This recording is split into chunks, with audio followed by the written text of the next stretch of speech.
Descendant de la montagne, les disciples interrogèrent Jésus. « Pourquoi donc les scribes disent-ils que le prophète Élie doit venir d'abord ?» Jésus leur répondit, « Élie va venir pour remettre toutes choses à sa place, mais je vous le déclare, Élie est déjà venu. Au lieu de le reconnaître, ils lui ont fait tout ce qu'ils ont voulu. Et de même, le Fils de l'homme va souffrir par eux. » Alors les disciples comprirent qu'il leur parlait de Jean le Baptiste. Acclamons la parole de Dieu.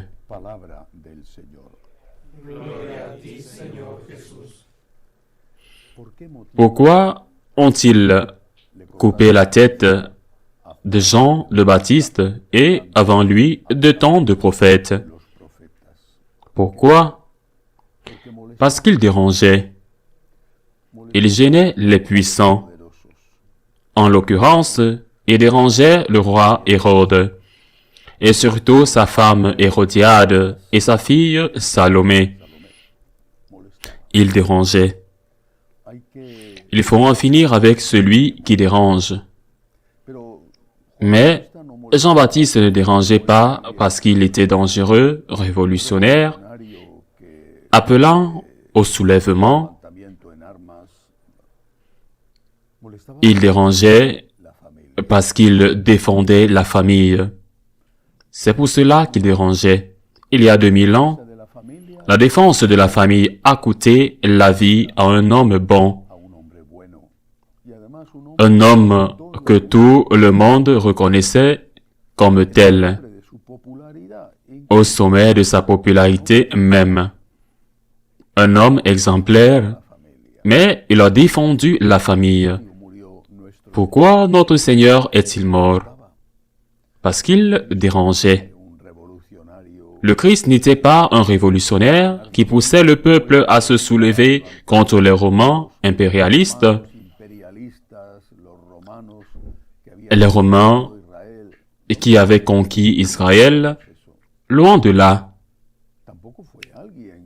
Il n'était non plus quelqu'un qui voulait démolir le temple de Jérusalem ou l'annuler. Il allait au temple pour prier. Il voulait sauver tout ce qui s'y trouvait.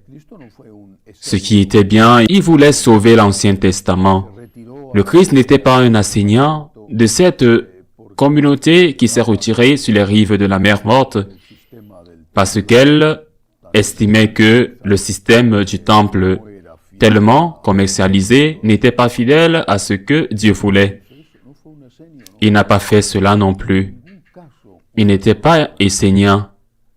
Il n'était pas enseignant. Il n'était en rien révolutionnaire. Et pourtant, sa révolution dérangeait parce que c'était la révolution de l'amour. Et c'était beaucoup plus ennuyeux de dire qu'il fallait aimer tout le monde que de dire qu'on pouvait haïr les Romains. Il était beaucoup plus ennuyeux de dire qu'il fallait tendre l'autre joue que de dire qu'on pouvait avoir une certaine forme de vengeance, œil pour œil, dent pour dent. Il était beaucoup plus ennuyeux de dire que la maison de Dieu était une maison de prière que de justifier le divorce. Le Christ était gênant. Saint Jean-Baptiste était gênant. Aujourd'hui, nous devons nous demander si la même chose se produit, car nous risquons de juger sévèrement ceux qui nous ont précédés et nous commettons les mêmes erreurs ou les mêmes péchés, voire les péchés plus graves. Le Christ est ennuyeux, très ennuyeux, mais pourquoi? Pourquoi le Christ est-il ennuyeux? Parce qu'il défend la famille, parce qu'il défend la vie. Bref, il dérange parce qu'il parle d'amour. Mais d'amour, non pas dans le sens du sexe, de la passion, de la joie immédiate, mais dans le vrai sens de l'amour.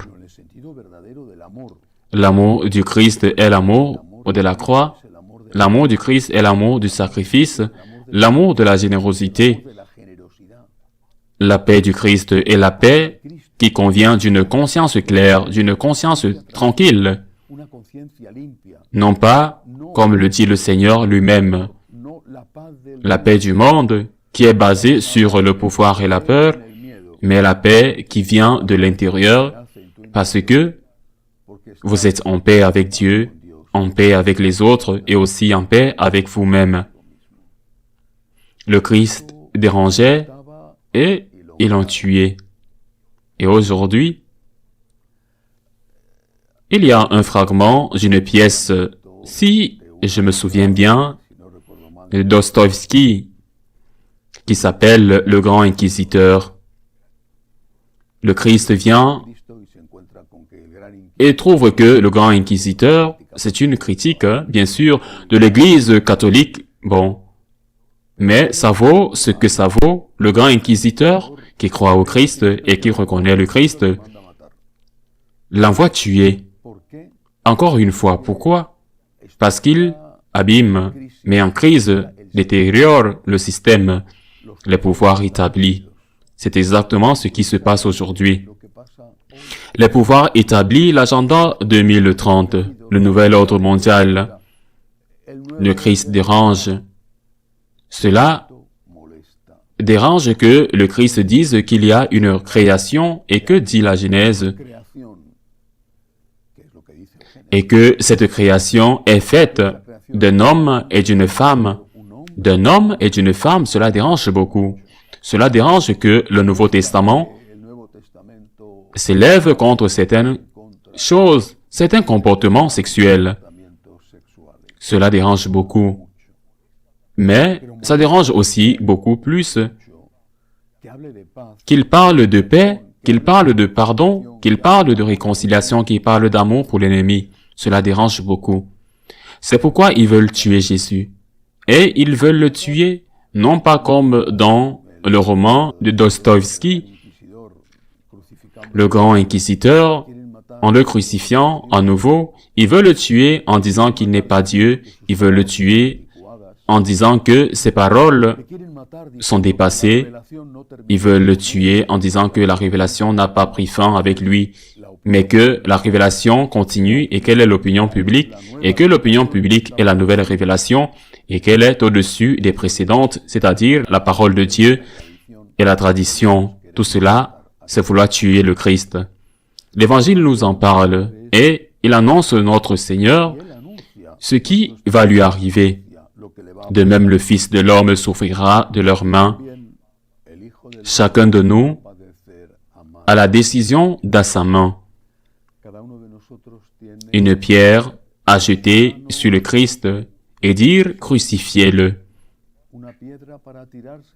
Et vous le faites chaque fois que vous dites que son message est erroné, ou avez-vous un morceau de pain dans la main pour lui donner à travers les gens qui ont besoin d'aide.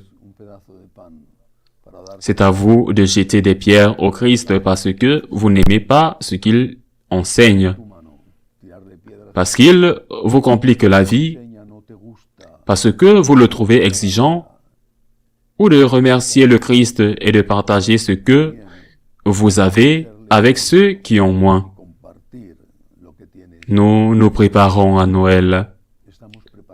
Préparons-nous à accueillir le Christ et non à le crucifier à nouveau, parce que son enseignement ne nous convient pas.